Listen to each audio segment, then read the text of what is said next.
there's so much value in really smart people that are able to measure and, teach you things about the numbers, teach you things about myomechanics, teach you everything.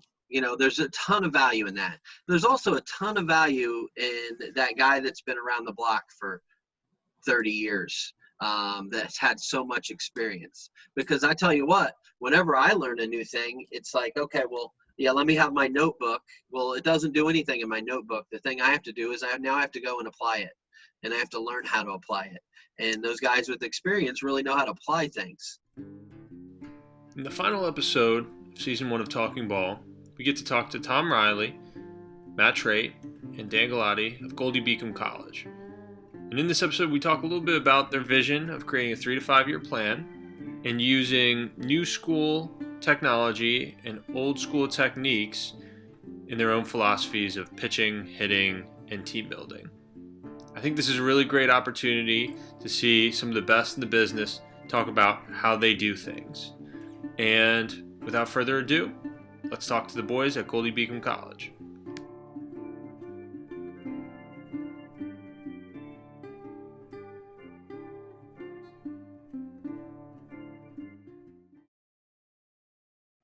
All right. Hello, everyone. Welcome back to Talking Ball. This is episode 6. Today, we're going to be joined by coaches Tom Riley, Matt Trate, and Dan Galati of Goldey Beacom College. All right, Goldey Beacom College. So first, can we just go around the table and get some introductions from everyone? Yeah, my name's Tom Riley. I'm the head coach here at Goldey Beacom College. Been here the entirety of the program. We got it started. This was the 4th year that we played. Previous to that, I was the recruiting coordinator at Delaware State University for 3 years. Had some pretty good years there. One, including a couple of those years, we had Coach Dan Galati as a left-handed pitcher for us.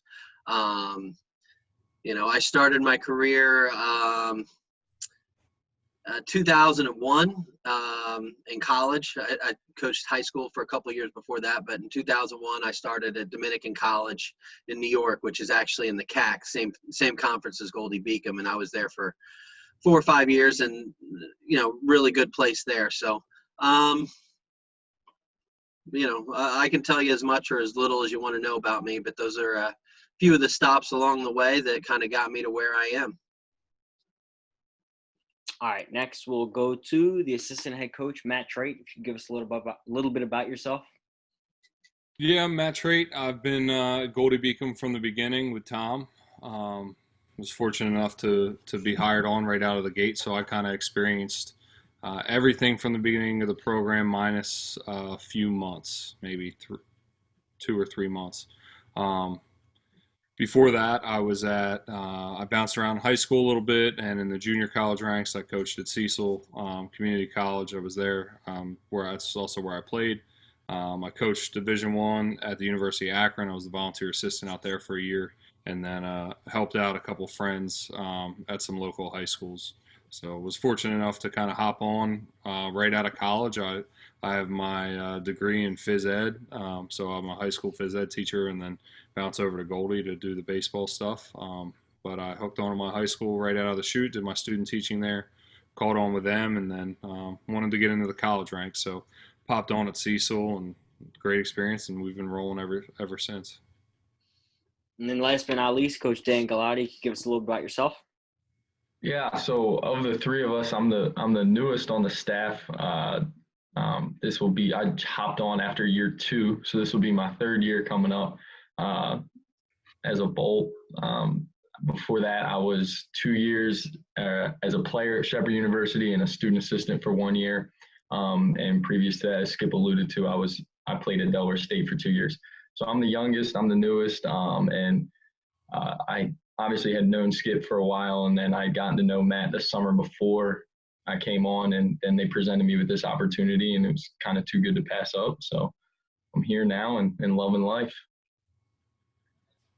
Great. Yeah. So I have a lot of appreciation for Goldey, and it might be because you guys kicked my ass once or twice in the CAC. So I'm really excited to get on and talk to you guys about just starting the program. Let's start with that one, right? So, Tom, give me a little bit of a viewpoint of why this was such an enticing option, and even Matt, why was it such an enticing option for you to come to Goldey and start the program from scratch?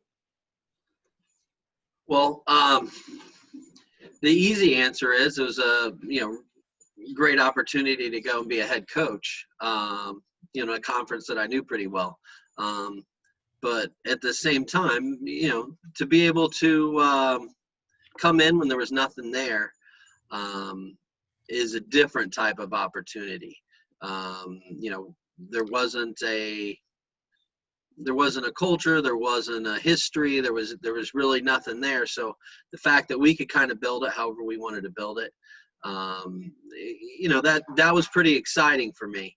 I thought that Goldey being where we're located, what I found out about the school, it's such a great business school, has some other really good programs, the small atmosphere, the environment, but still just 10 minutes away from University of Delaware. So it's in just an outstanding location. And then there's so much talent here in the Mid-Atlantic. I just felt like it was just, I guess it wasn't a sleeping giant since it was asleep. There wasn't a program, but there's so much positive going for what we have here at Goldey that, I was really excited to get it going. Well, I was fortunate. So I had applied, there was probably over 300 applicants for the head job. And local guy, Delaware, seemed like a really good fit. So I actually applied for the head coaching position, and didn't work out, didn't get an interview. I was still young, just trying to throw stuff at the wall. And because of that mindset and the way I kind of attacked things at that time in my life, Skip had got the job, and I didn't know him from anybody. And how the college baseball realm kind of works, when somebody gets a head job, you figure that they have already a couple assistants in mind, that they're like, hey, we lucked out with Dan because Tom had coached him. But when I emailed him, I was like, hey, here's my resume. I'm a local guy. I'm looking to get back into college baseball. I was kind of bouncing around in high school at the time, and that's not really where I love it. I like being able to coach guys year round. So I kind of shot it to him out of the dark, and I think he might have ignored me for a couple weeks, partly because he was, still trying to get his feet under him and move his family and do everything that comes with completely uprooting your family. But then when he got back to me, we kind of sat down and talked, and it worked out. I mean, we've become best friends from a guy that 5-6 years ago, whatever it was, that I didn't know. Now, I mean, he's one of my best friends. He's great to work for, which is awesome, and that's why I continue to love and stay at Goldey Beacom. But I mean, 6 years ago, don't know the guy. The day my son's born, he's one of the first people in the hospital. So that's how crazy time has changed. But yeah, it was just so if it wasn't Goldey, it would have been something else. But fortunately for me, it was Goldey. Great. Now, Dan, I know you weren't there from the start, but give me a little bit about what really brought you. I know that you and Tom had the connection, but what really brought you to Goldey Beacom and got you into coaching there? It was honestly like the perfect storm of things. So I'm young, and I was trying to get into coaching.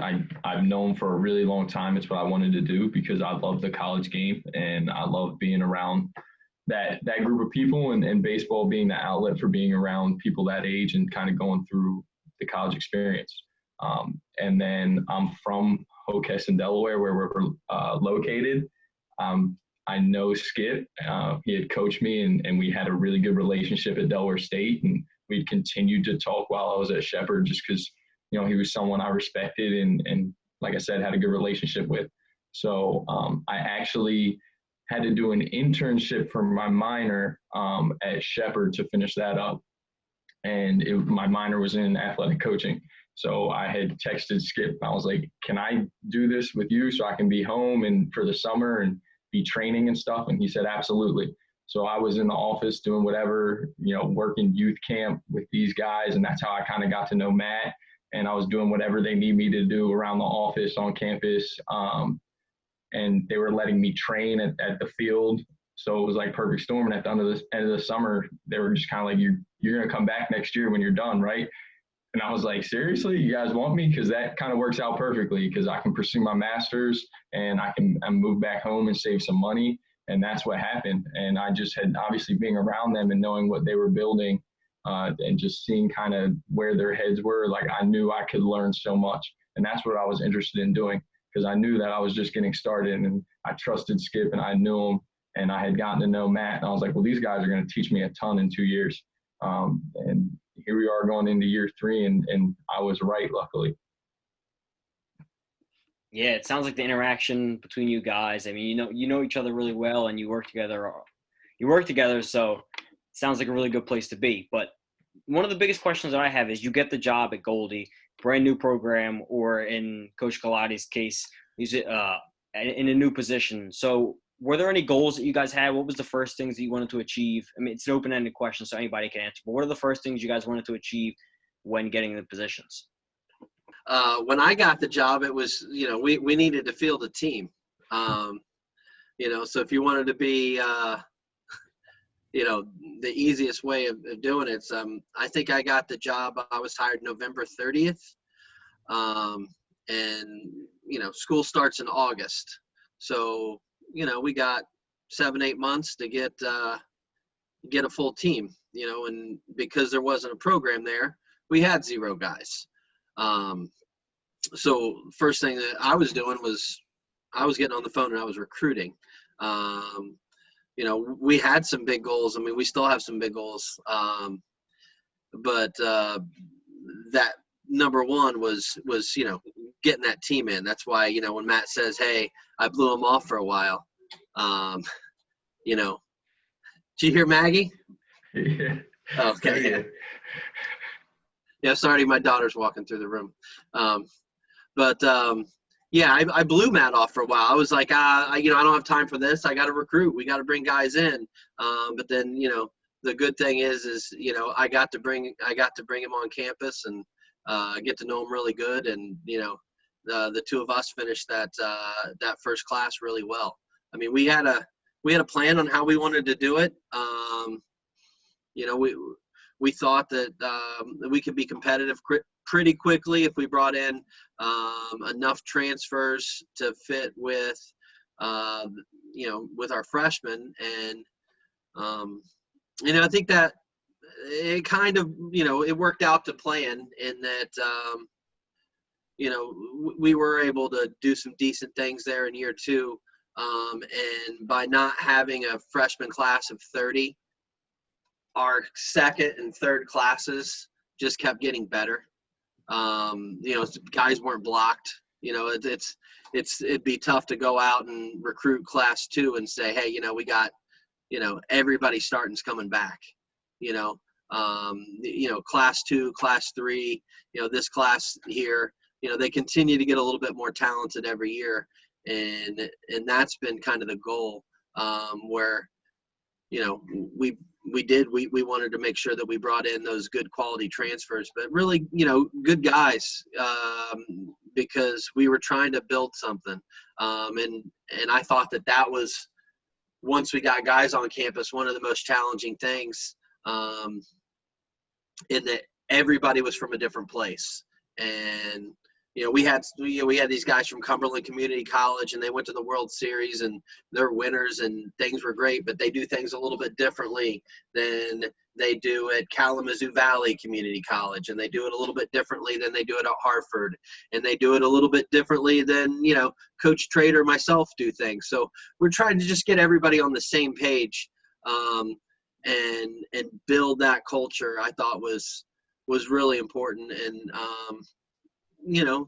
I don't think that ever stops. It's a daily process of just modeling and making sure that, you know, you're continuing to promote the things that you want your program to be about. But, you know I kind of talked around and about that and goals, but I mean, you know, honestly, when I'd go to the transfers and I told them our goals, we were going to win, you know, and I laid it out. I mean, we had a 5-year plan, and, you know, our 5-year plan was that we were going to be a team that, you know, in 5 years is a regional contending team every year. And that's how you get to a World Series, by, you know, being in a regional every year. You know, I think we're on pace. It's hard to know because we didn't have year 4. So you didn't really get to see what the end of that year was going to be like.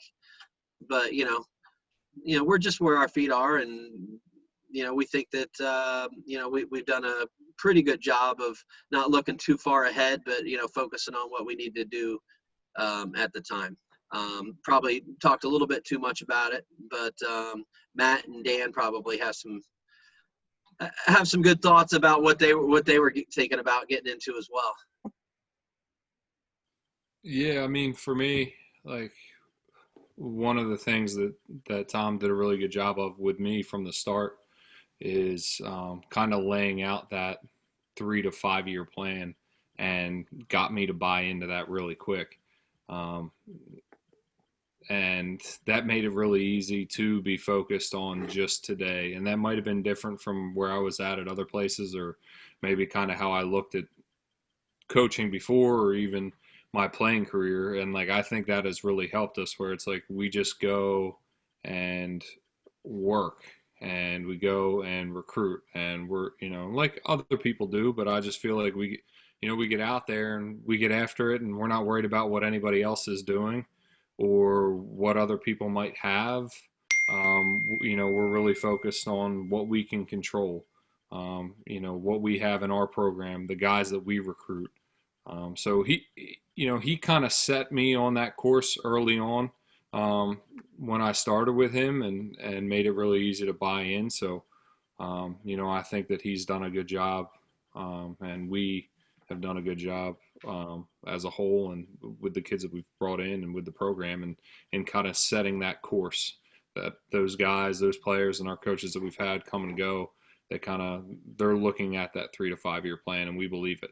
Now, I didn't know how we were gonna be that first year. I was probably naive enough to be like, we're gonna be really good, because I felt like we work hard and we were bringing in, you know, some talented guys.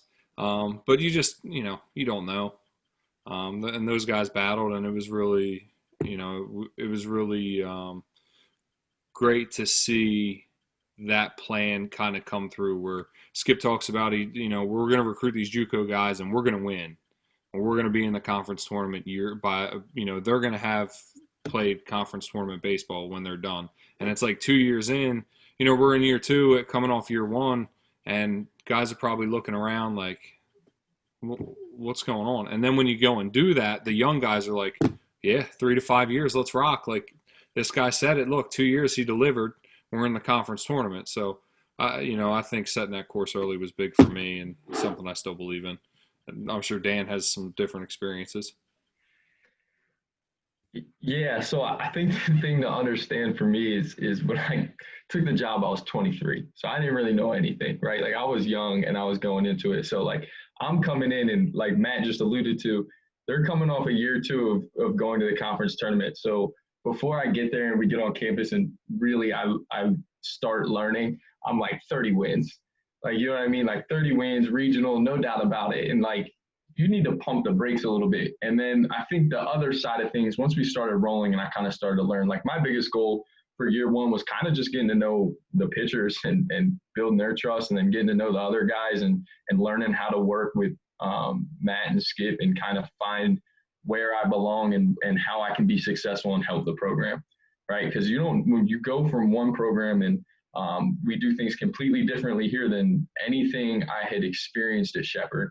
And so like, that's hard sometimes to adjust, and you want to bring some of those things with you. And obviously as a coach, you want to kind of create your own identity, but you also want to fit into the new program that you're in. So for me, once I kind of understood that, like, hey, it's not going to be all sunshine and rainbows, because nothing is, right? It's not just going to be easy like that. It was kind of just about how can I fit in, and how can I help us become successful? How can I get on track with their plan that they had set in year one and help them deliver that as well?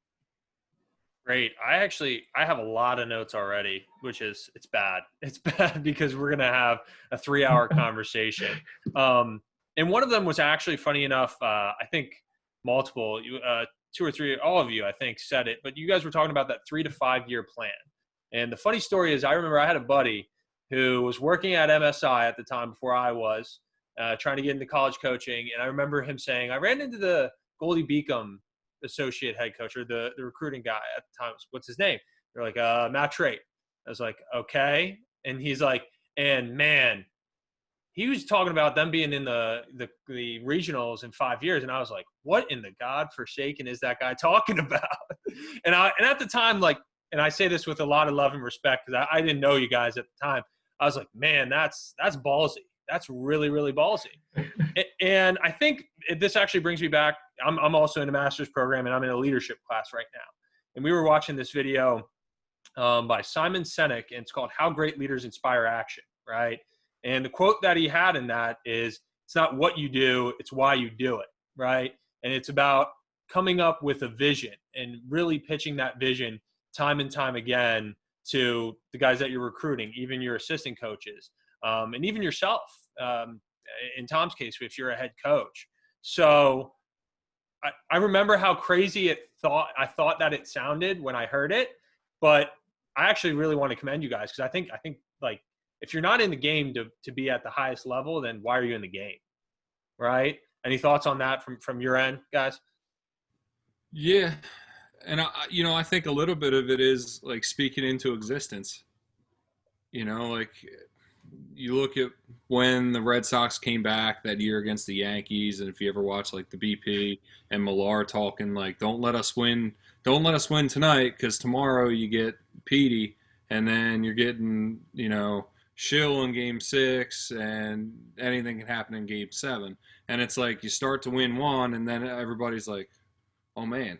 And it like that's kind of how it was, with that group in that second year when we started, especially once we started conference play.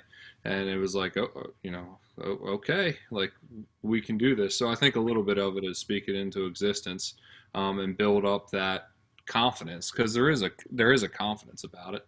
And especially the way that we try to go about our non-conference schedule. And, early on we were getting beat up, we were playing some highly ranked teams, coming right out of the gate. And even that second year when we went down and we played like Newberry, and I think we started off 0-for in the second year, and it was like eerily similar to year one, but guys didn't let it snowball. So I think speaking things into existence, and like you said, setting that clear vision and getting people on board, I think is huge. And not just hitting on it once, like having, subliminal messages, and, Tom and Dan are really good with that side of it. So. Yeah. I think Matt hit on a lot of it.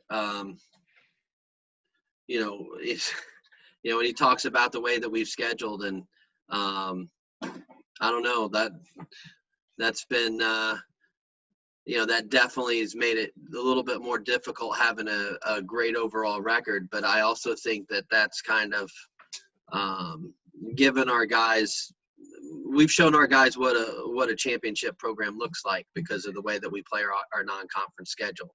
And some people might look at our schedule and be like, what are you trying to be in the PSAC? Well, no, but when a PSAC team goes to the World Series every year, we want to play those teams. We're going to try to test ourselves against the best. We've wanted to do that from year one. I really like what you had to say with the vision.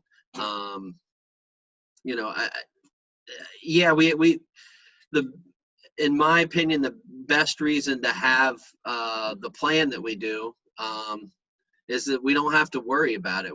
Then we go out and we, like Matt was talking about, it's like, now we go work. And the thing that we're not afraid of is we're not afraid to change our plan. It's like, okay, well, like, oh, well, you said you're going to do this. It's like, well, now I've got more information. I'm gonna change my plan, just like when I'm following a GPS and hey, you get off route. Well, I got to get right back on route. So I think that having that 3 to 5 year plan was really important, because that allowed us to just focus on that day and realize that, hey, those guys that came in that first class, they didn't get to experience the 3 to 5 year plan. They're 2. They had to come in and, for them to have the experience that they wanted to have, we had to get going. And I think we've learned a lot along the way. I mean, it was great that we went out and, made the tournament in year 2, but, we sure learned a whole lot in the third year with, had a slight setback and, didn't have as good a year as we thought we should have, especially bringing in the talented of class that we did. But we had a lot of guys that just didn't, one way or the other, work out, in our program. And I think that a lot of it is about finding the right fit. And I think that right now we've learned about who fits us, and, we're starting to be able to attract actually who fits us, and that we fit them. And I think that that's a big part of it as well.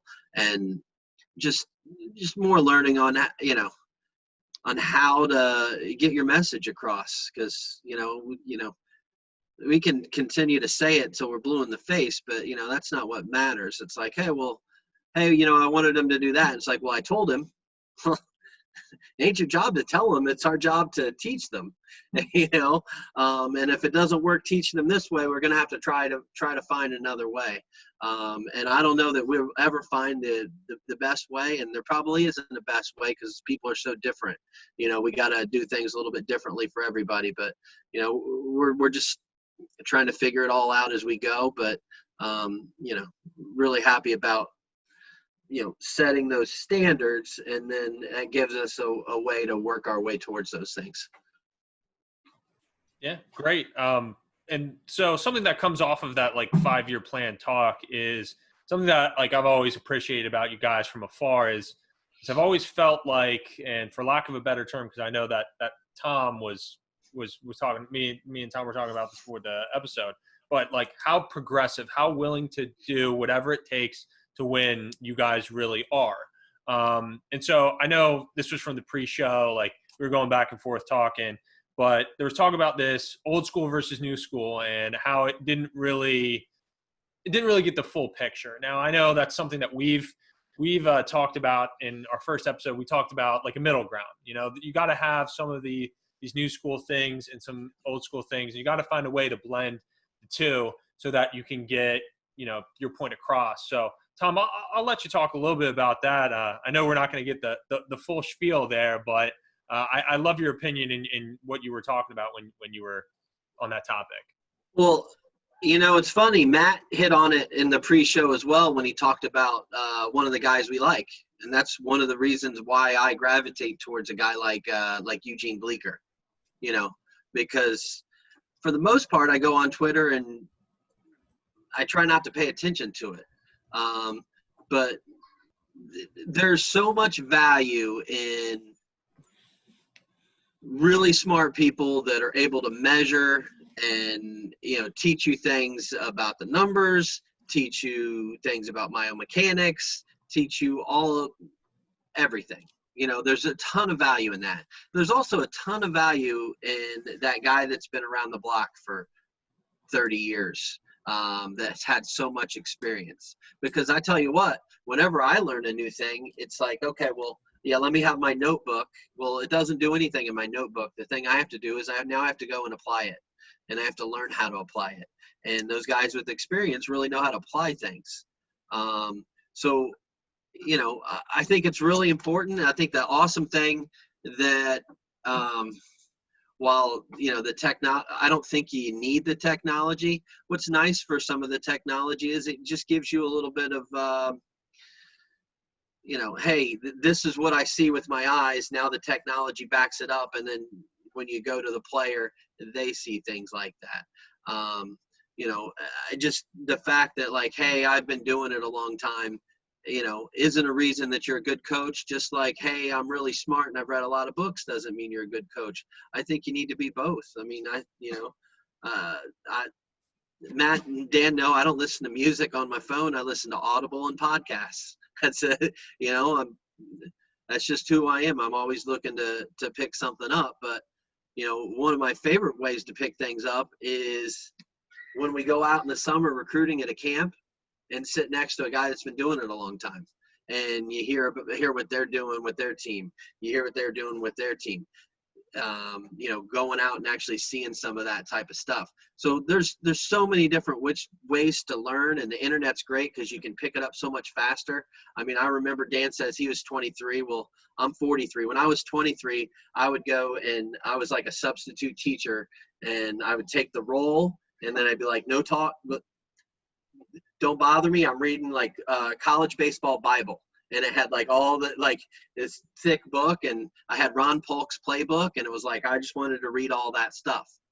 And I go back and I look at that stuff. That stuff's gold. It's still great today, but it's nice now with the internet that if you know where to look and you know who to, you know what you believe, that you can pick some stuff up a little quicker. I just wish that people wouldn't fall in love with this or this, because there's just a lot that you're missing by closing your mind off to somebody that's done it for a long time, and you're closing your mind off to somebody that maybe hasn't played. It's like, okay, well, I think it's awesome that guys that never played in the big leagues get to go out and coach at that level, because if you can coach, you can coach. I don't care if you played, but I also think that guys with experience are really good too. So I don't want to be on either side. I want to kind of, keep one foot on each one of them is kind of really what we were talking about before. If that makes sense. Now I want to flip it to Dan, because Dan and I are, we're young 20s, right? And this is like an odd concept, but like the battle that's being fought on Twitter, of course. Hey, I don't want to interrupt you, but Dan's like a 45-year-old man in a 25-year-old body. Hey, man, I respect that. Dan and I have a lot in common, age, and the fact that we're 45-year-old men in 25 or 24-year-old guys' bodies. That's also very true. But Dan, give me like your perspective on it, just being like a young coach and this divide and how you find that middle ground. Sure. That's a really good question. So I think it's good to be a young coach and be kind of new into it, because other than what you experienced as a player and how you were being coached, I didn't have a ton to go off of, right? Like Skip was talking about. I didn't have a ton. Wasn't coached up, and, we didn't have a Rapsodo. I didn't quite know the numbers. I was just a fan and kind of knew that some of this technology was going on and becoming bigger in the game. And then I got into Goldey, and I saw that we were doing these things, and they just opened up and showed me all these avenues to learn, so I could just learn. But the best part about it and how you find the middle ground is we sit there and we talk to each other and we just continue to learn. Like you think it through and you just have rational thoughts on it. I know that might sound simple and like obvious, but like we sit there and like it's just kind of like, well, we test it out, and we test it out amongst each other. There's tons of days where Matt comes into the office and he's like, Dan, get up, I want you to do this. And he's got me going through some hitting movement because he wants to see if it works. And then we talk about it. Me and Matt will be throwing ideas around, and Skip will sit back and listen, and then he'll be like, why? Or he'll challenge it, or we'll just talk it through. You know what I mean? And that's the cool part, because there's so many places to learn. And I remember when I first it was so overwhelming at first. So I was like, how am I ever going to understand how to figure anything out? You know what I mean? Because there's so much. But then you just start learning, and you just use some rationality, and it's almost like, okay, and one of my favorite parts about being here is we don't have any philosophies, and like I feel like the only rule Skip really has when it comes to me and Matt coaching our positions is it in the player's best interest? That's it. That's really what we do. If it's in the player's best interest, he's probably going to let us do it. If we're in some way putting them in harm or doing something that isn't really in their best interest, then he probably isn't going to let us do it. So it kind of comes down to that. And then we just go out there and we have conversations with each other, and we try and learn as much as we can and figure out if it makes sense or not. Great. Yeah, no. And I'll let Matt respond to this one too. Just like finding that middle ground in your situation right now. Yeah, it's nuts. Like Twitter's taking a turn, and there's a lot of people on there that I like and respect, and it's turned into now, like if I want to talk with somebody about something, I'll just DM them, or I'm fortunate enough to have some of these guys' numbers, and like I'll just text them. But when it started, like I was putting information out to promote our guys or to do exactly what Dan said. I was trying to treat Twitter like our office, and like I would have ideas and wanted to like bounce things off people.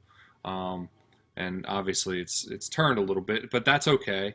And like Skip says, like it is a little bit frustrating that some people don't see some simple things, but like to me it's like, okay, like you don't want to integrate tech, like good, you're behind. Or you don't want to listen to this guy who has 30 years of experience coaching baseball because you feel like the game's passed him by. Good, you're behind because you're not willing to take his knowledge. So, like, I look at it that way. I try to treat everything like a competition. And like people that want to close off to different stuff, like I'm like, good. That's good for us. That's good for our guys. It's good for our program. It's good for recruiting. So shame on them. But I think that I try to be in the middle ground on it. I think there's a lot of the technology stuff that is great. I think that a lot of people get it and think that like if you get it, it's going to solve world's problem and cure cancer. But ultimately, most of these people are just collecting data and don't do anything actionable with it. Because if you do sit down and like we're fortunate enough to have blast sensors for everybody and Dan has Motus sleeves for everybody, and if you really sit down and dive into it, like it's going to take up the bulk of your day. And if you're trying to do what we're trying to do with it, which goes back to Dan's, like the simplest point, which somehow eludes people, is it in the best interest of your player? And if it's not, then like stop, like if it's not going to help, and if it helps one guy, then it's worth it. To me, it's worth it. If it helps one guy, it's worth it. And that doesn't mean you can cookie cut everybody and put everybody in the same box, because that's part of the fun of it. Like we're sadistic. Like I enjoy that. I enjoy that Rubik's Cube. Like, okay, this works for this guy, but it's not going to work for this guy. This guy needs to know a lot of the data because that helps him learn, and this guy doesn't. I'm fortunate that I do teach at a high school, and those guys are going to laugh because they know that like that's not what I want to do. But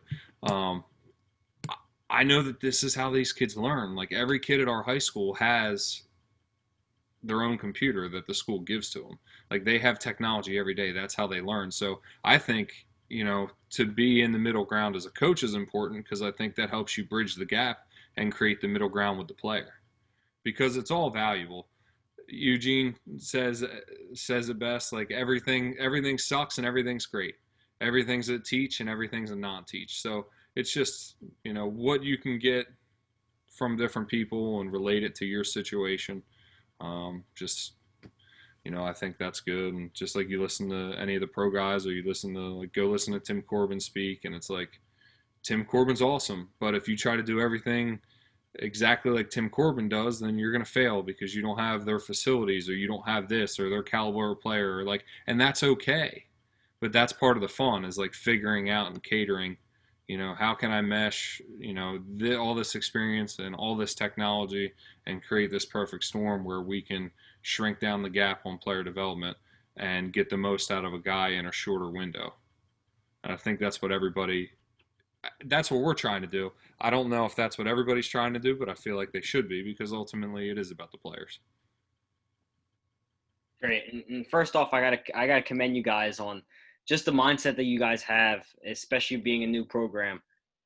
It's really impressive to me. And I know with this quarantine, you guys are talking about being progressive, and with that progressiveness comes the use of technology.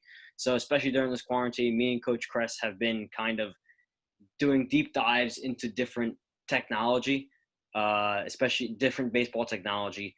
And lately we've been kind of digging a hole into the hitting technology. So for Coach Trate, I was wondering if there are any other takeaways you have, and in particular, like things that you like to do with hitting technology, things that you don't like to do with hitting technology. If there's anything you could share with us?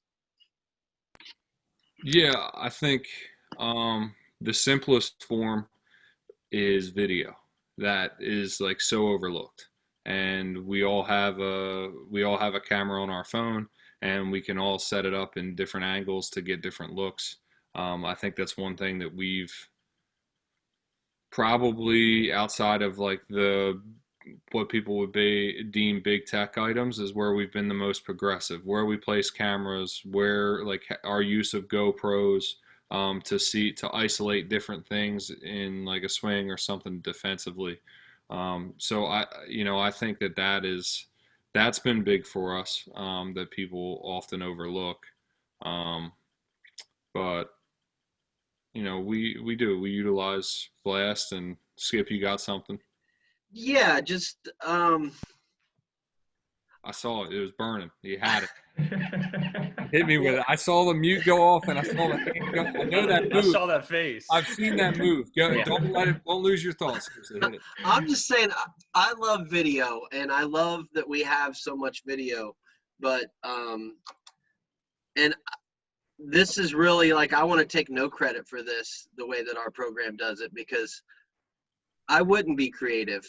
I mean, if you go and see us play, I mean, we don't have synergy. We don't have anything. Matt just convinced me to get Huddle to make it easier for him to download video this year, but that's a fraction of the cost of anything else.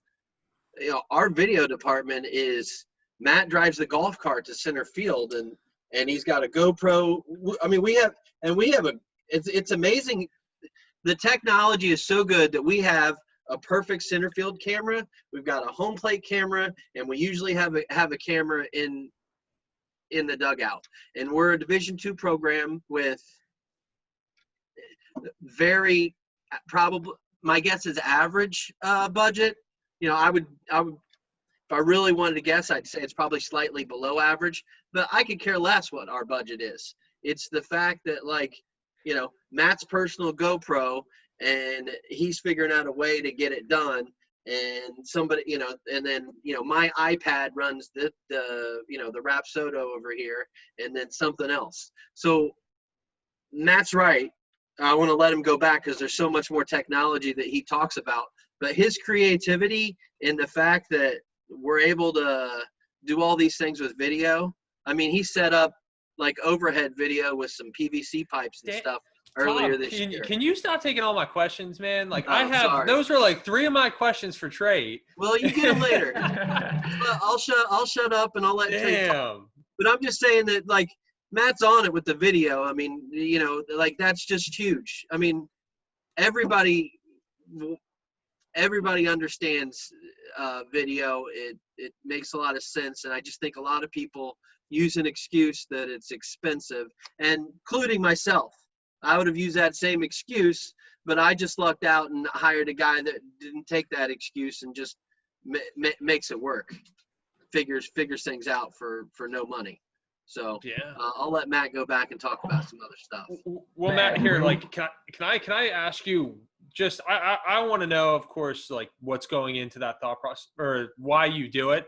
I want to kind of like unpack, like, how'd you come up with that idea of, I just want all the video I can get from game day? Because I mean, I remember we played you guys this year.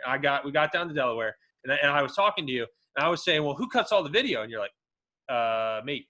And I was like, whoa, you serious? Like, from a double header, and you play two the next day? I have a plan to hire someone this year, the students, so I'm trying to help. He's trying. But I remember saying that to you. I was like, "Why? You do all that?" And you're like, "Yeah." So I'm sorry. Go ahead. Talk about that for a little bit. Yeah, I think it matters. I think it comes back to that, like, the burning, like, if it helps one guy, to me, it's worth it. Like, how much do our guys watch video?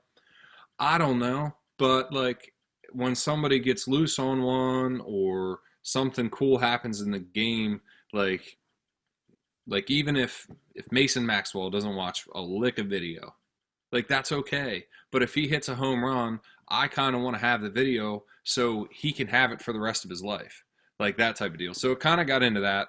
why like I'm willing to put in the time to cut it. As far as like the angles and stuff, I just felt like different views could unlock different stuff. Like it started out kind of in the fall where we took a paint roller and a 16-foot ladder and a GoPro, and we mounted it over top of the pitcher to give Dan overhead view to kind of see like a different angle of when like they're losing the ground on the backside, kind of how their arm path looks, and Dan can dive into that because he's more on the pitching side. But so then it's like, okay, well that worked, and that like proved to be valuable.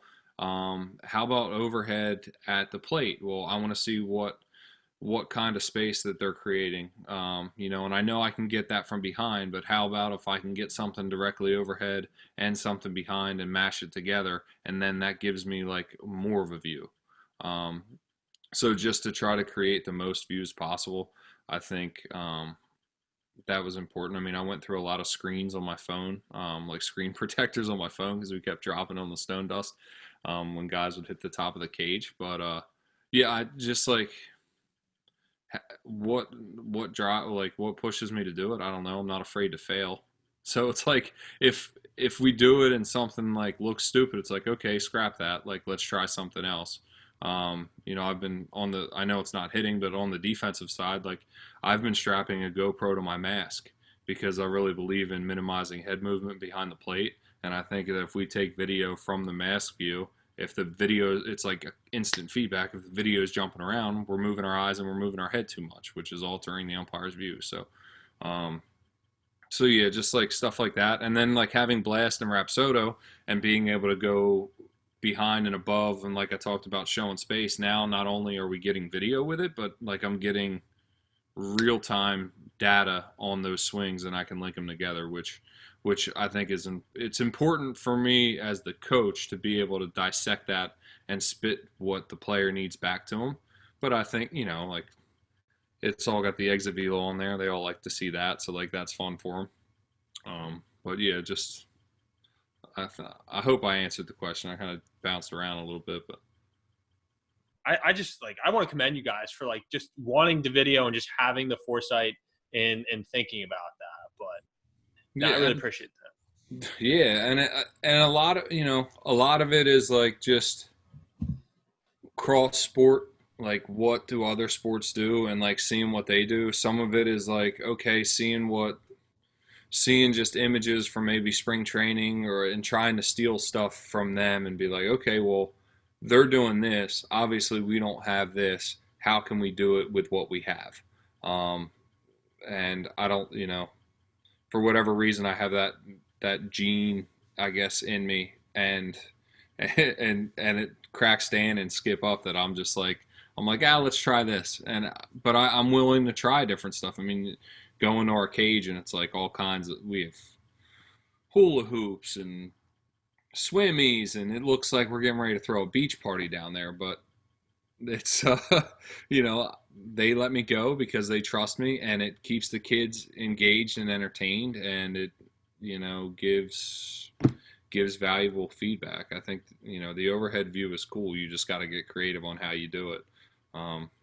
Worst case, stick a guy up there like he's holding a boomstick at a movie. Like think of how they do movies, like stuff like that. Like you're trying to get views, and then if you want to get a view, are you doing it just because you think it'd be cool, or what are you trying to see, and then work back from there.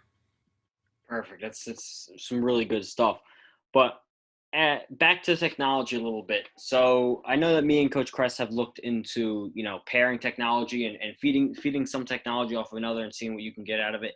And one of the biggest things that we've read about was pairing Blast with Rapsodo. So I was wondering if you've done any of that, and if you've taken any sort of technology and kind of blended them together to get an optimal or optimize the use of them.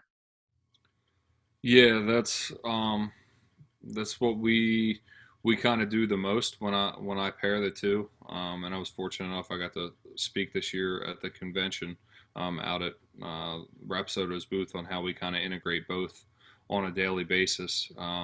What's cool with them is the video feature. So for me, it comes back to video, but being able to use both of them, I think there's a lot of value in getting pre and post contact metrics in certain settings. Like on a tee, I don't find much value in it.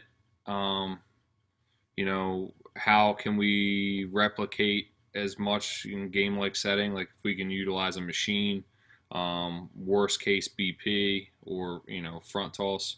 If you come to one of our inter squads in the fall or our fall World Series games, like we're running both.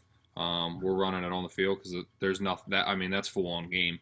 So we get the most out of that. But there is a ton of value in it. I think that both give you so much information that you want to look at what you deem to be valuable and then work back from that. So for me, batted ball spin with Rapsodo, I think has a lot of value. We had a guy that I felt like couldn't keep anything fair down the line. So we would look at kind of what his barrel was doing in space and pair that with his Rapsodo data and make the adjustment. And he was off to, now I don't know that this was why, but it did clean up him hooking balls into the corner and being able to keep them fair. But he was off to a really good start this year. So that's one example of how we do it. I think Rapsodo gives, outside of the spin rate, I think if you use it in the correct setting, which is not just like compiling data, I think that the hot cold zones that it creates, and then if you compare that pitch by pitch, like what a guy's barrel is doing in space, just take a right-handed hitter, what is his barrel doing in space on a fastball low and away, versus what is his barrel or his body doing in space on a fastball, middle. A lot of times they're losing posture. So that's like through movement prep and movement activities, that's something that's pretty easy to clean up. But can I see that with my eyes? 100%. Like that's the beauty of it. Can you see it with your eyes? Yes. But when I go to a player and I say, hey, this is what you're doing, this is what I'm seeing, here's the video, and here's the numbers to prove it, there's not much pushback. It's like, oh, all right. Like, it creates that buy-in right away. And when you have a relationship with the guys early on and you create that positive relationship with players, I think that helps get the buy-in a little bit quicker as well. But having that concrete information to back with video and with what you're seeing, and then having guys be willing to try things and be able to look, hey, well, okay, so we altered this and this is what it's doing. So we do a lot of that. We do a lot of the pairing. I think Blast and Rapsodo are great for that. Yeah, that reminds me a lot of long drive competitions, right? Where they're trying to reduce spin to get more ball flight on it. But I know this is way past Dan's bedtime, so we'll wrap up the hitting portion of it so we can turn a little bit. And this last question is a little bit for both you and Tom, and it's I know you guys have the Twitter Smash unit, the Goldey Beacom Smash unit. Where did the idea come from, and what's the thought process behind it from the head coach standpoint and from, of course, the hitting coach standpoint? It's MASH unit with an M, no S. My bad. The head coach had nothing to do with that other than that's cool. You can go get it. Matt, let Matt talk it up, because I think that the fun thing about it is like, from my standpoint, I like it because our current players like it, because it's a place that he promotes them and it's positive for recruits. But Matt can give you a breakdown, because he's much better at Twitter than I am. Yeah, so it originated because we were going through a little bit of a rough stretch, and our old pitching coach that we had, Mike Torres, good friend of ours and good friend of mine, like, those guys were pitching pretty well, and we weren't putting up many runs, and we got we got loose on a pitch and brought us closer in one of the games, and I just turned to him and just said #MASH unit, and he got a kick out of it, and it kind of fed on with the guys, and I was like, okay, like every time we hammer a ball, like this is fun, but now like how can we create something to really promote the guys? So it started off as like a joke in the dugout between me and Torres, and then it got the wheels turning a little bit, and I'm like, well, I want a platform that is not my personal account, that I can just share information with the world, and the bulk of the information just being like what our guys are doing, whether it's like competitions in practice, or it's it's home runs in a game or something like that. It was all just like something positive for our players, to give them an avenue to have something that's posted up there that isn't on our team account, and it's not really to be separate from our team account. It's more just to plug our guys and show them that what they're doing is valued, and whether it's in practice or a game, and it is good for it is good from a recruiting standpoint. But I think it's when you're working hard and you're in it with guys every day, and they're in the cage with you, and they're grinding it out in the game, and then they do something good, it's nice to be appreciated. So it's more of like an appreciation page than it is anything else. Like I said, started off as like a funny little thing, and kind of grew legs from there. Now we have a sledgehammer, and we have a toilet flusher in the dugout, and we have all kinds. It's all kinds of stuff, but that's kind of where it originated. It's fun. I mean, that's we can talk about our vision, we can talk about our mission, we can talk about all these serious things. But at the end of the day, I mean, we're playing, a game, and it is supposed to be fun. And we want to, that's a big part of, when we recruit guys, it's like, hey, we want to bring in guys that we like being around, because we like to have fun. Like you coach college baseball for a lot of reasons. Like Matt kind of hit on it. It's the best level. And, I love it, because, you're watching guys grow up and become, the men that they're going to be. You're creating a family, all these things, but like all these things are fun, and any type of thing that we can add to bring our guys' enjoyment up, to bring the experience up, I think is positive. And that's where it's like, Matt just, Matt and Torres were, running around the dugout, and, they're all excited, and the guys get excited. That stuff's contagious. So, I'm glad, because I'm glad that Matt is, foresight to do that, because it's pretty fun. Guys like it. That's great. All this is great stuff to hear. And I know Coach Galati's been sitting there for a little while. We just want you to know we didn't forget about you. We have stuff for you too. So I just want to transition it over to that. And one of the first questions I have is when new pitchers come into your program, I was just curious on how you sell them, on what you want to do with them, and like we talked about earlier, finding that middle ground for your players. Yeah. How I sell them on what we're doing is by giving them a voice and giving them an opportunity to take control of their development in a lot of ways. There isn't one thing, and we talked a little bit about it before we started recording here, is like I don't have one diagnosis for every guy. I don't have one main philosophy. We come in and we're lucky and very fortunate to have a lot of tools to help guys develop. And so as soon as you get into our program, we're going to find whatever works best for you. That's what it is. So, I'm going to introduce you and say, hey, we have these plyo balls. Do we think they work for you? No. Okay, great. We're going to do something else. We're going to find what fits for you.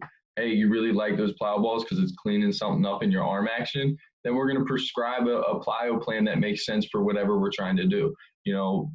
We have some lower half things that we want to clean up. We'll figure out stuff like that. So it's about letting them take control. And the only way you can kind of do that in my experience so far, is that they have to trust you, and you have to build a relationship up with them early so that they know that you are in it with them and you're not going to force anything on them. Because those guys, when they come in and they're new, like the first thing, right, when a young guy comes in your program is like he wants to impress the coaches and he wants to make an impression. So if you get those guys right away, a lot of them will just say yes and do whatever you want to do. And in my mind, that's probably not the best thing if I just start forcing things on guys, because if that isn't going to make them better and we start going in the opposite direction, then what's the point? Yeah, no, that's something that I think, honestly, after my first year of coaching, like, has really kind of, I want to say, smacked myself in the face, right? It's like you can have a philosophy as a pitching coach, but as a coach in general, let's just say like you're into driveline plow curve balls, right? And you're like, I think that these do great things when it comes to arm action. I think that they clean it up. I think that they make people throw harder, whatever the case may be. But a lot of times it's really interesting to see those people that live in absolutes be thrown into a coaching role where there's other players that are like, well, I don't want to do that. And then it's like your philosophy kind of gets completely blown up. So, and I think you nailed that a little bit, right? You were talking about just like, it's about the player. It's not about your philosophy or your ego or what you think works. Right. And I think that, luckily the environment that we're in, again, like I have the opportunity to kind of try different things out and learn and grow, because that's kind of the culture, at least amongst us, that we've built, where like we are going to learn and we are going to continue to grow, so that when guys come in and they aren't comfortable doing one thing, I can, take them down a different path, the path that maybe we figure out together is the best for them. And luckily, I mean, a lot of it is like you keep going. Like I'm constantly in the office like, Skip, what do you think if I do this with this person? Or what do you think's best for him? Because I'm not just going to, hey, plan, here's this program, this is what, we're all going to do, or this is what you have to do. It's like, well, he gets a say in it. It's his career at the end of the day. Like, sure, we all are here to win and we all want to be really good. We want that guy to be good and we're supposed to help them. But at the end of the day, like they have to be a big part in that. They have to want to show up every day. They have to want to work. They have to want to develop. Because if they don't, there's nothing I can do. They don't want to develop and they don't want to try and find the best way to do it, then I can't really help them. But, luckily, I think the culture that we have, everybody that's in our program wants to get better. And we just do our best to find the right path to get every guy better. And everyone's a little bit different. That's really good. I feel like one of the biggest things I've taken that is that individualization for your players is really huge for you. And I feel like along with that individualization that like we've been talking about this whole chat, that tech is huge in doing that. And I know that you guys use something called a Motus sleeve, and that's some tech I've really been interested in. So I was just curious. I wanted your opinion on what it or how you guys use it, and if there's anything that you'd like to see changed about it. Any comments you guys have on it? Sure.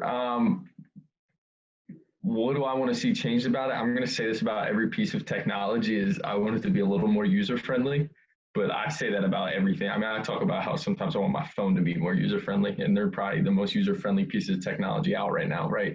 But for me, like just the dash and the app could be a little more user-friendly, I guess. But how do we use it? The main thing we use it for is managing guys' workloads. So obviously it's the sleeve with the sensor on the elbow, and it's tracking throws, and it can manage workload. And then what it does is it just gives us a better picture of how much guys are actually working their arms, right? There's a bunch of other data that comes along with it as far as like elbow torque and shoulder rotation and stuff like that. But for us, the main thing is the acute to chronic ratio. So just getting an idea of how much they've thrown the last month, how much they've thrown in the past 9 days, so that we can build them to the point where they're healthy. We're not sending them out there in harm's way. And like anything else, we're doing that along with communicating with them, along with, having a big role in their programming. So we know how much they've done. And hopefully we know our guys, especially when the spring comes, we know our guys and we know, what they can handle. And we've started to understand that, but it's just another tool that it really helps us. Like, hey, we can look and like, okay, he's probably good for like a 21 workload today. Does that make sense? Yes. Knowing this guy, he's a starter. He's usually doing this. This is what his routine looks like. you add it in that, and then the final step of, hey, how do you feel? Hey, I feel good. Yeah, that makes sense. That equation all just added up. Those 4 variables just added up into, let's go, have a good day today. You go out there and let them loose. But some days it could be everything's looking good, and then you go, hey, how do you feel today? Not so good. Okay, we'll dial it back. We're not going to be like, oh, well, Motus says you should be able to go out there and let it rip today. So you have to, right? But, it just helps. It's another piece to allow us to kind of know where their arms are at so that we can keep our guys healthy. Because arms are important, and it's really hard to keep them healthy a lot of times. We obviously know how many arm injuries there are. So Motus has been a great tool. I really enjoyed having it last year to just kind of manage workload. And I've been fascinated with Motus. And the one thing I have for you is, in-game tech has been tough, especially at the Division II level. It's tough to figure out, oh, am I allowed to use it? Or I really wish that I could use it more so. So you're having people throw with Mo sleeve whenever they pick up a baseball. Doesn't really matter. Yes. Every single throw they make, they're flipping the football around before practice, and I'm telling them to have their Motus sleeve on, because every throw counts, right? And so we want to track it. So yeah, in game, because that was honestly when we handed them out, and I introduced them to our staff last year in a meeting before we got started in the fall, and right away 4 people were like, we gotta wear these in games. And we're like, you gotta wear these every time you throw. You're home on break and you're playing, you're doing your throwing, you gotta wear it and sync it. Because if you don't, whether you are a big believer in it or not, if you are going to have them and you're going to use them, if you're not tracking every throw, then they are useless. Then you might as well not have them, because then your data has a bunch of different holes in it. If a guy's, one day comes to practice and doesn't have his Motus sleeve, and then he's ripping pens, well, his data is going to be completely off, right? So every throw they make, we have them in it. I mean, the big thing for me is that we did it in the fall, because then they're able to pitch in inter squads, they're able to pitch in fall games with it, and then in the spring they were so used to pitching with it on, they don't notice it anymore.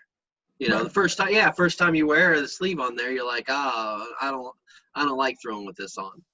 Well, there was nothing on the line when they first started. It was easy to have them do it in the spring. So, everything Dan said, but I definitely think that starting them in the fall is big. Dan had one of our catchers in it. Oh yeah, we had a catcher wearing it. And that was And an outfielder. Yeah.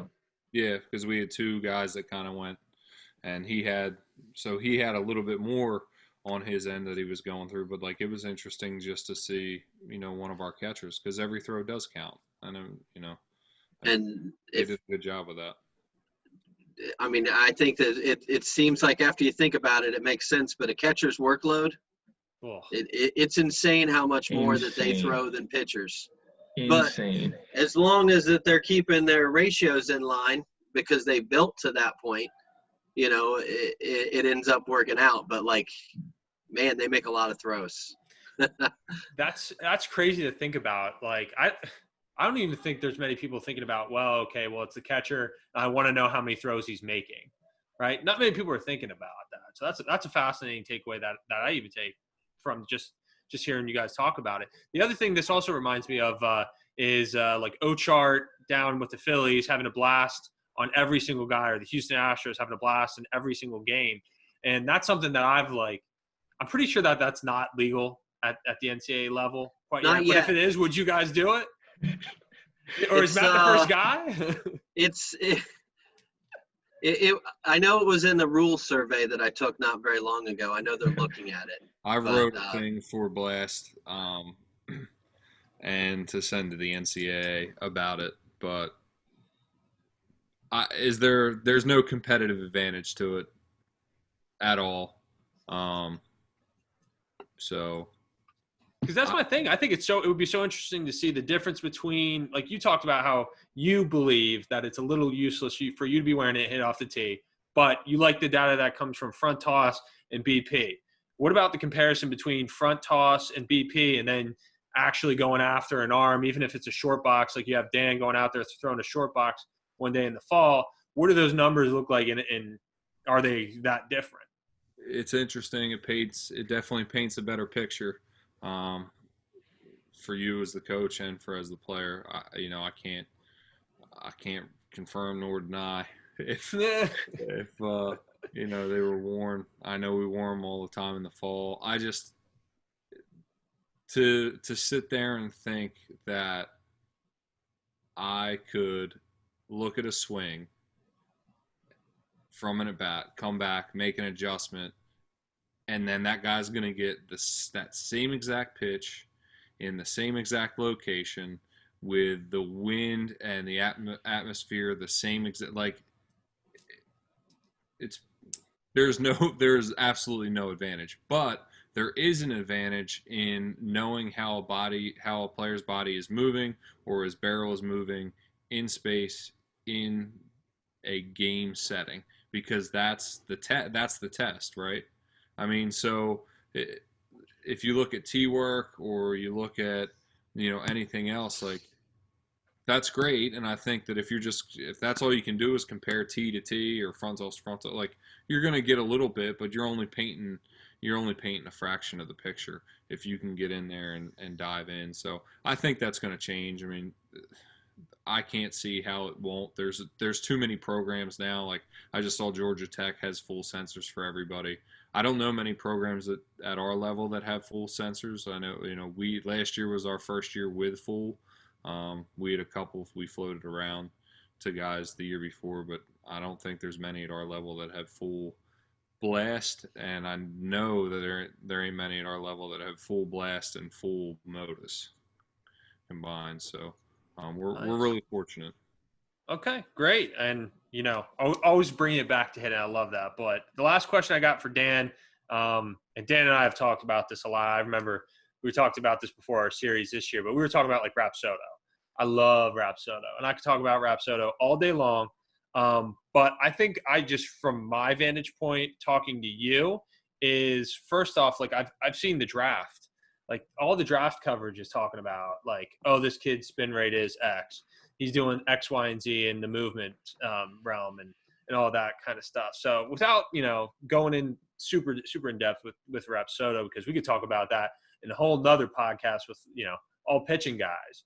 But, like, what has been your biggest takeaway from that piece of tech? Because I don't know about you, but, like, I never had that when I was a kid. And I was a kid, like, I was playing college ball a year ago. Never had that. But what's your biggest takeaway from using Rapsodo and helping some players develop with that? It's a good tool. It's a good tool, and that paints a picture that can really back up your eyes. Me and Skip can stand there, and we were actually I'm referencing this because we did this last weekend. We were standing there watching someone throw.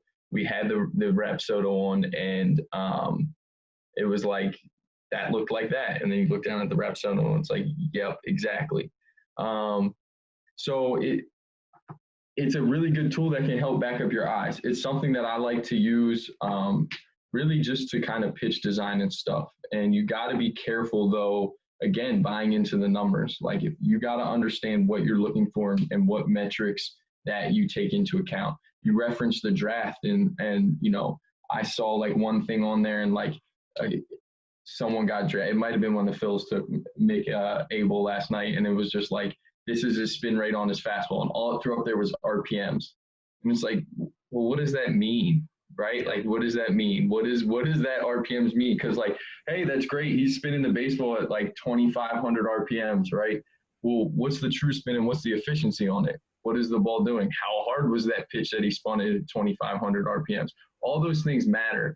And so you got to be careful, like, well, that had really good spin on it. Okay, but what is it doing and what are we trying to get it to do, right? So for me, it's been just a huge pitch design tool, because you can kind of see, right, with our eyes as pitching coaches, you stand there and you say, that looks like a pretty good curveball. And you can look down and be like, yes, that shows that it was pretty good. Or, hey, that fastball has some life to it, right? That's the term that everybody uses, like, it has some life to it. And you're like, yeah, he's got a pretty high spin fastball.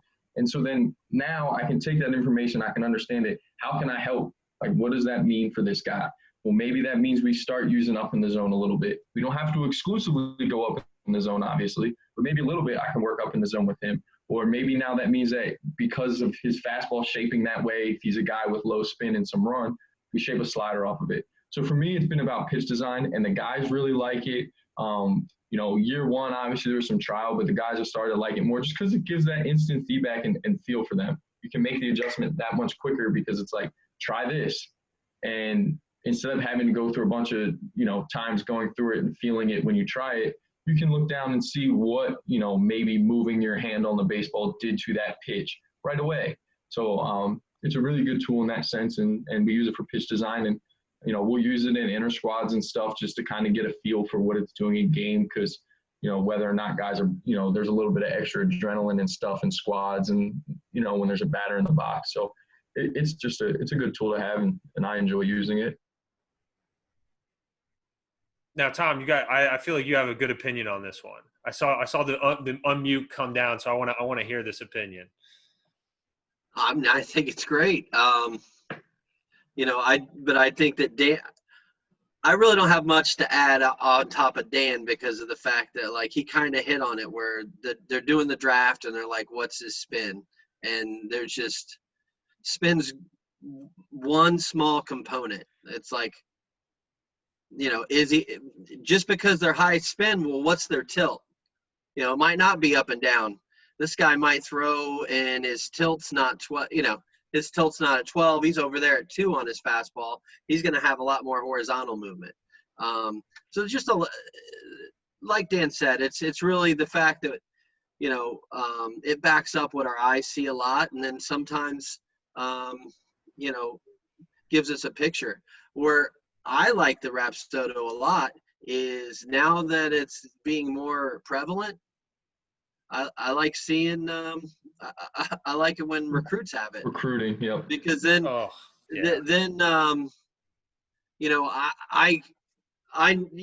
typically you'd see some video and you see some things you like about the guy's arm or the way his delivery works, but you need to go see him in person. But now you can take some video, and if you have the right data there, you kind of are going to know what the shape looks like. I mean, I still would want to try to get out and see him in person. Obviously, we can't right now because we're in a dead period, which, if Dan mentioned we were out watching a guy pitch last week. That was a pro. We weren't recruiting. I thought that when I said that. I was like, that was not – we weren't recruiting. No. We weren't recruiting. Bloomberg's not reporting anything. We were watching a professional pitcher. I got video to prove it. I can time stamp it. Anything you want. So, but yeah, I mean, it really backs things up, and some of the, it can be frustrating sometimes because, like you said, you have a smaller program, and then the continued cost, and then the updates, and this and that.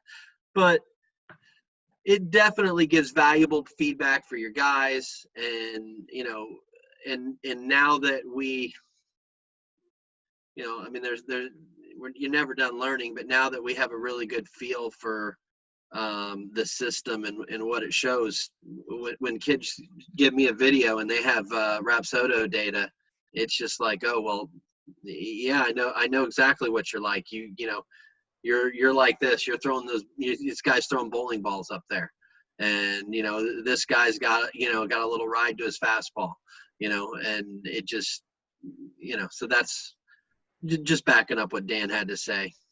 Yeah, that's money. I mean, you both rung it. It's like I threw the bone out there and you both got it. It was that was the one thing I've been really frustrated. It's like, hey, on the cast they've been talking a lot about, hey, this is the spin rate, and I'm like, okay, guys, but like we're not doing anybody a service, and especially this new technology or whatever, by just saying this is the spin rate. It doesn't tell us anything. And I feel like, at least in my case, and I understand that I enjoy the technology. I follow them on Instagram, but like on Instagram, they post the whole entire report, like, or like, hey, here's his slider and here's every single metric we take on it. And I'm like, those like that's money. Like you said, in a recruiting sense, if I get that Rapsodo report, I mean, again, I'm repeating what you said here, Tom. I'd like to see you throw, but like, I could tell you a lot about whether or not I think this could work. I think it could play. And I know I've been on a few podcasts and I've said that. I was like, honestly, you don't need to pay $5,000 for Rapsodo. But if you go to a facility down the block, they say, hey, $20, you can throw on this, throw a pen, you could send that out everywhere. And I could tell you if I'd want you. I'm pretty sure that Dan and Tom and Matt at Goldey Beacom can tell you what they like about it or what they think you might need to improve. And I still think in a way it's underutilized, but of course it's still coming of age a little bit. But like you said, like getting a recruit to show that information, that shows that they really have a good idea of who they are and what the college coach needs to see to make a decision. Absolutely. So we've been talking about baseball for a while now, and I'm sure we could talk about it for, a few more hours. But, just to kind of wrap it up a little bit, I was just curious, what's next for the program? What have you guys been kind of diving into during the quarantine, and what are some ideas that you guys have? What's next? I mean, we're not so worried about that as much as what's going on right now. We're trying to figure out, just like everybody else, what the fall is going to be. Right now it appears like there's going to be a fall, which is awesome because there wasn't really much of a spring. But we just got to figure out what it's going to be. So, we're planning. We're heavy into recruiting, even though we're not out. We're locking down on the organization and how we reach out and message guys and make sure that we're telling our story in the best way possible. And just like you said, we're always trying to learn. I think that I don't know if this is where we're going or not, but one of the things that we talked about a lot on this tonight was with the technology and stuff.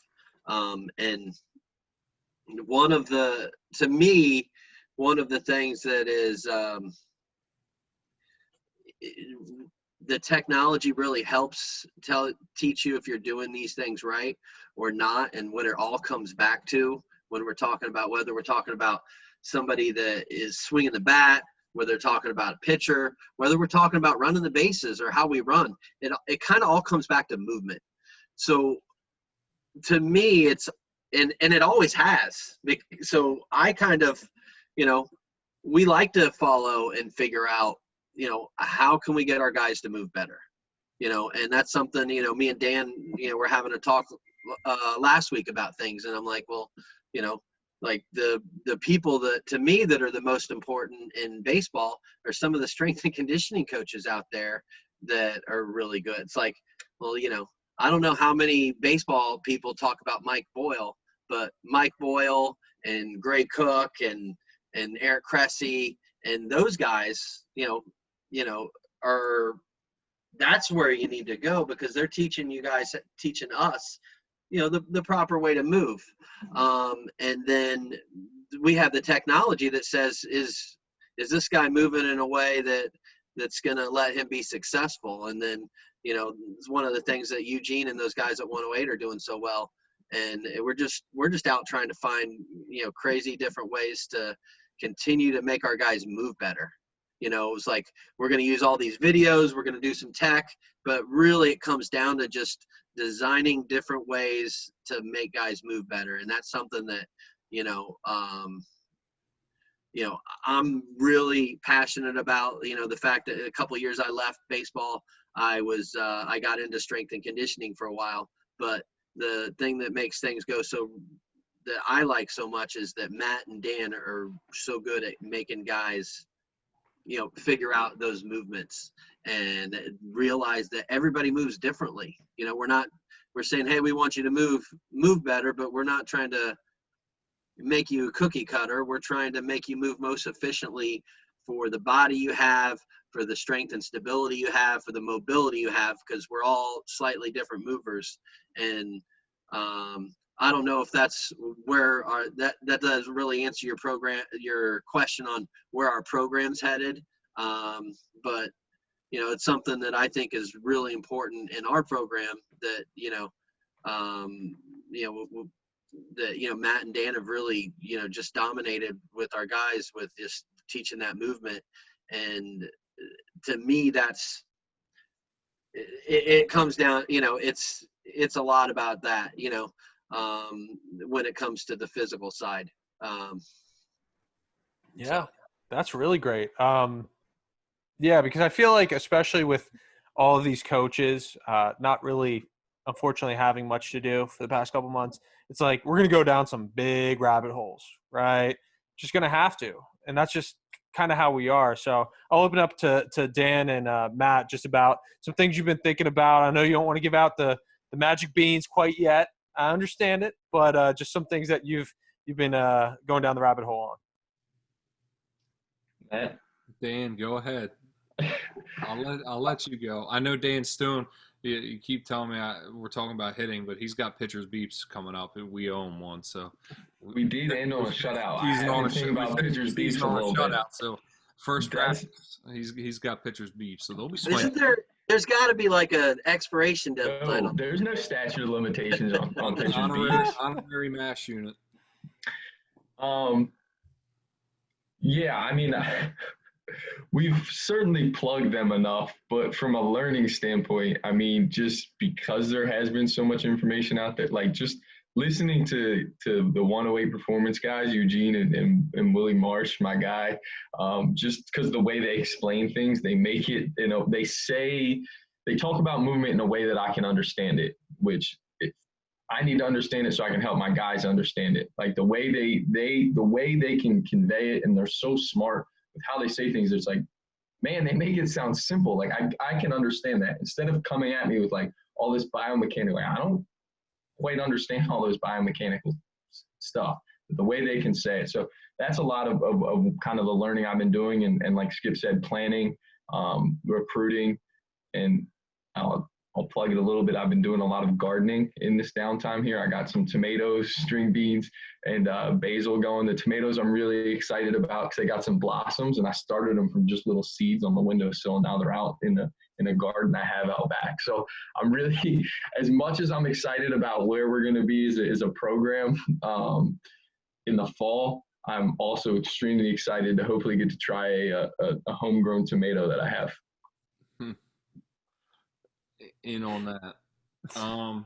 I think, the next step for our program right now is, Skip talks about be where your feet are. And I think that we talk a lot about what can we do to enhance the experience for our guys. So like every guy that goes to college, like when we played, like we all had an experience. Like you're going to get an experience, but how can we enhance it? So I think that we have a unique opportunity right now because we're going to have some kids that are coming back that had, their year ripped away from them just like everybody else. We're going to have some freshmen that didn't really get to have an experience of a senior year, but now are coming in and almost going a full year without playing, probably really competitive baseball, and coming in the fall. So I think our focus right now is like, how can we enhance the experience for the guys that we had, and, create and enhance the experience for the guys coming in. So I think that's what we're focused on.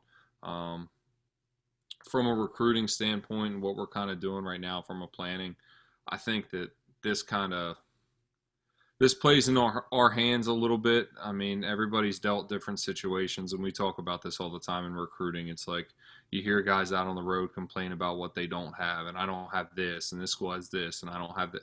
Like, who cares, man? Like, focus on what you do have. Like, right now we have an opportunity to get really creative with recruiting, and to me that excites me because it's different from any other year.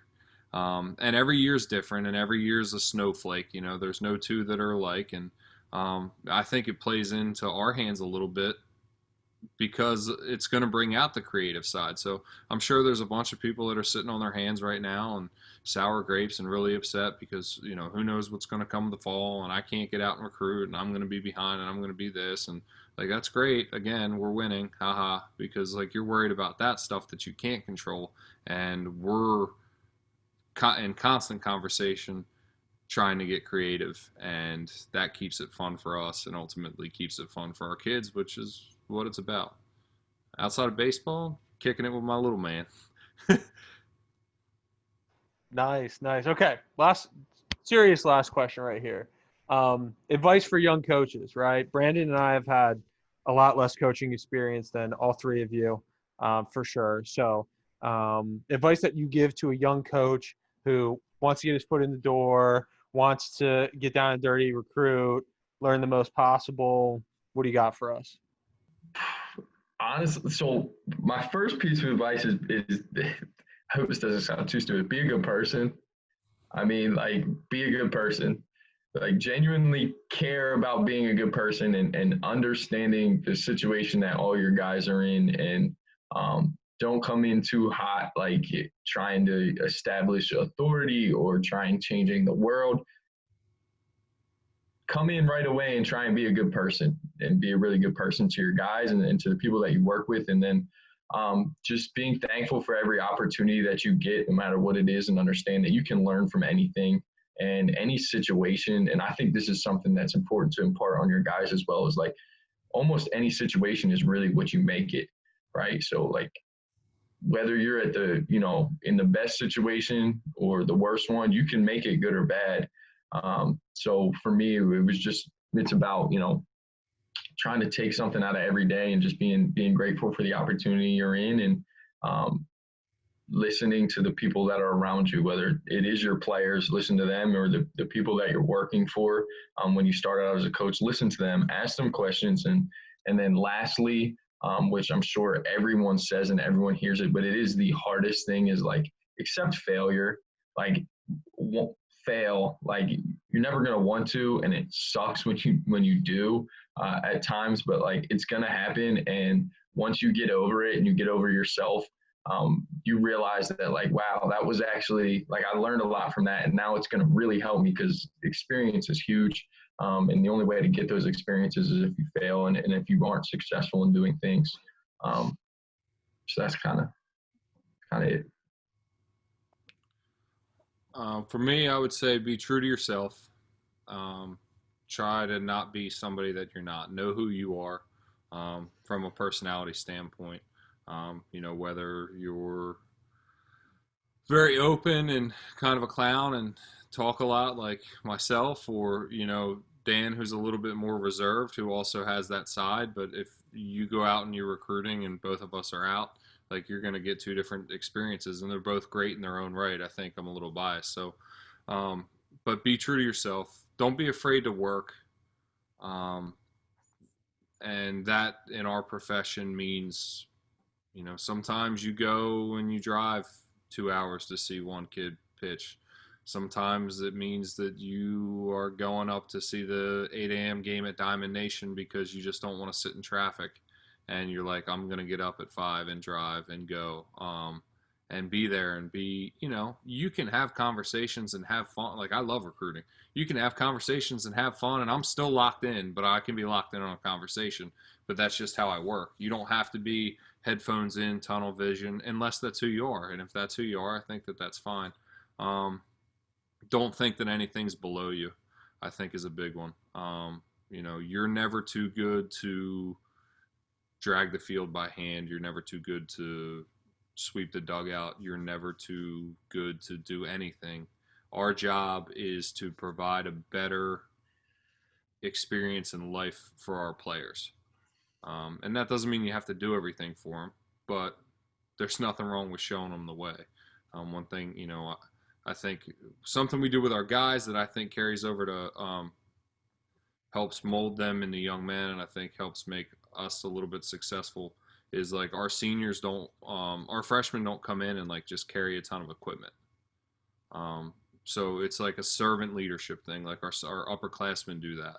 And it's, it's a trickle down effect, and it's it's kudos to Skip, because it starts at the top and trickles down. But that, I think, can help you, just understanding that nothing's below you. When Larry Williams is out there hitting fungos or throwing BP and he's 70 years old, like, you're okay to go throw BP or do this. Like, it doesn't matter what logo is on your chest. Like, ultimately, you're representing yourself. You're representing your school, your staff, the people you work with, your players. So there's a lot of eyes on you. So don't be lazy. I'm gonna tell Larry you said he was 70. He ain't 70 yet. How old is he? I don't know. He's got to be every bit of 70. Come on. I think he's like 66. I was trying to lowball. All right. Well, there's not much to clean up. They did a good job. But, you know, I know one of the things that I think is really important as a young coach, as an old coach, just as a coach is, you know, you be appreciative for the job you have and dominate that one. You never get the next opportunity, you know, by going out and just looking for it, you know. You know, there's been time, you know, when you don't have a job, I get it. You should be trying to find out where the next job is. But when you have one, it's, you know, you get out there and work. And, you know, kind of like what, you know, Matt said, usually when guys get a job, they know who they want to hire. And you know who you want to hire based off of what you see out on the road. You know, is this guy out recruiting, trying to find out when the next D1 volunteer job's open, or is he actually locked in on the field? You know, okay, there's a, you know, we're at a camp and it's raining. You know, who's flying out and putting the tarp on? You know, little things like that just shows work ethic. And, you know, I mean, Matt hit on it, you know, before, where it's like, you know, a lot of times guys like to complain, and this is what I don't have. This is what I don't have. It's like, you know, show up every day. I mean, it's not, I know as a young coach that there's really not money in it. You know, there's not money in it very often for an old coach either. But that's not why you're doing it. So it's just every job you have, just make that the last. This is your retirement job. You know, when I was 24 at Dominican, I thought that was the greatest job in the world, and I was never going to leave there. You know, I was married, and, you know, my wife got a great opportunity, so we ended up, you know, leaving there. But it was the greatest thing ever. You know, and then I got back in baseball, and, you know, I was working at Delaware State, and I loved it. It's great. Like, not looking, you know, and then just, you know, and opportunities present themselves because you're doing a good job where you are.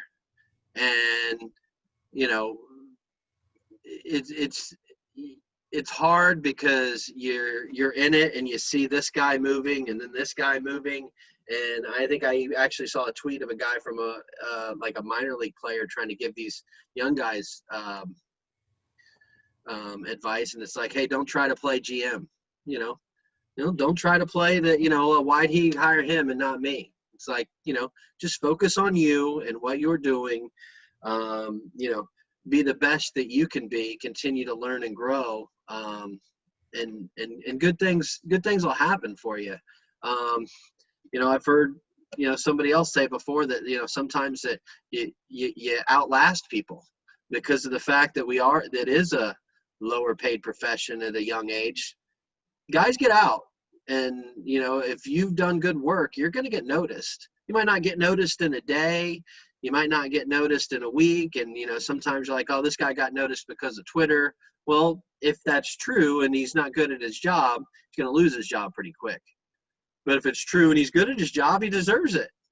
You know, so, you know, it's not just not being so focused up on the process of where coaches are, where I want to be. You know, it's okay to have goals. I mean, you know, like you set a goal, hey, I want to be a head coach someday. Awesome. You know, but that doesn't someday, you know, sometimes it comes, you know, really quickly from people. You know, Jack Leggett, you know, was a head coach when he was 23 years old. You know, I became a head coach when I was, you know, 38.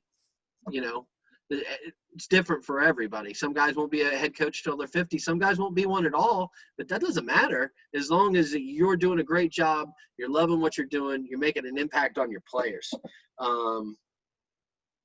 You know, and I really, everything else that I thought of is just things that they said.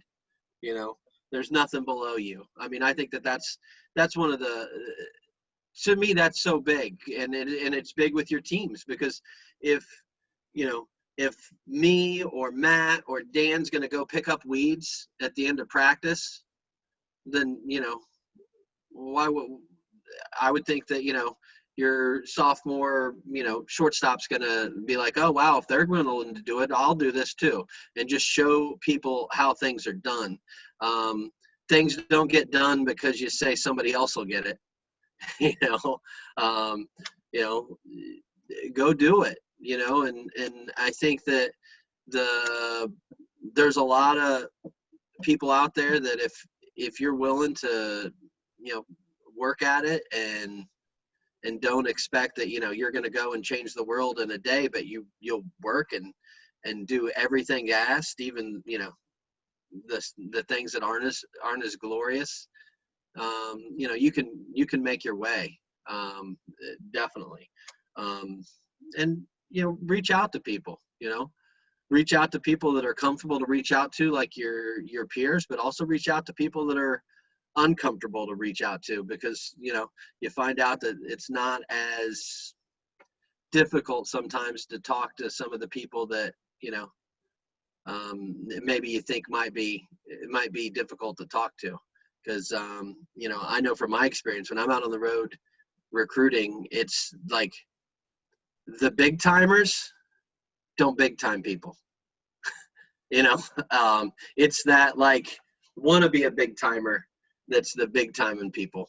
So, like, I mean, I don't, I'd say if you get lucky and you stand and you're at a field and there's a Power 5 coach next to you, I bet he probably says hi to you before you say hi to him. Because that's why you get to that level, because you're somebody that shares, you're somebody that, that gets those things. So don't be afraid to reach out to people, be right where you are, and, good stuff happens, it's that positive mindset. Just one last thing to piggyback off what Skip said. I think that when you are focused like down the road and worried about where your next job is, you're missing an opportunity to learn, grow, and have fun. And ultimately, you're selling the players that you have right now short if you're so focused on like what's to come. It's like it's hard when you're in it, I guess, sometimes to be, trust the process, enjoy the but like that is the fun. Like that is the fun of it. And if that's not the fun of it for you, you're not going to be in it very long, because you're in it for the wrong reasons. So, don't be so focused on that, because there is a lot of, memories and a lot of fun things that you can have with your players or your other coaches, just by enjoying that moment. Like when a 80s song comes on at BJ's because you're shopping for the weekend or any of that. So you live for those moments. Dan knows, but it's like that's the fun part. Like those are the stories, just like you talk on recruiting. Like you don't talk about the game you were 4 for 4 and you hit 3 jacks when you're older. You talk about like how, we had to go pull a guy out of the pool because he skipped curfew and jumped to the pool or whatever. That didn't happen with us. It happened with Skip at Dominican or something. But those are that's the fun stuff. Like those are the memories you make. So if you're so focused on like what's to come and in such a rush to get down the road, like you're missing opportunities right now. Oof. Yeah, no, that's serious. So I really appreciate you guys taking the time. I know I reached out to every single one of you, and I'm really glad that we get all 3 of you on one call. I think that you guys really bounce off each other, and you make for some really good content, and really honestly just a lot to learn from my point of view as just a young coach who's, trying to find his way and get as much advice as possible. So I appreciate it. And I guess we'll end it there. Thanks again to Tom Riley, Matt Trate, and Dan Galati for coming on the podcast. I know when I reached out to all 3 of them separately, I was so excited to see them bounce off of each other in this chat. I think they were really all that we could have desired when we thought about bringing them on this podcast. So, in other news, as we've talked a little bit about, this is the final episode of season 1. We're going to take a little bit of a hiatus to figure out what our next steps are as the world seemingly opens up little by little in the face of this virus. But I appreciate all the love and support, and I know Brandon does as well, for our little mom and pop podcast that we just threw up on YouTube and SoundCloud. But this really brought back that fire and that desire to, get that microphone out and talk to some really, really smart people and gain some insight in the game that we all really love. So till then, I'll talk to you soon.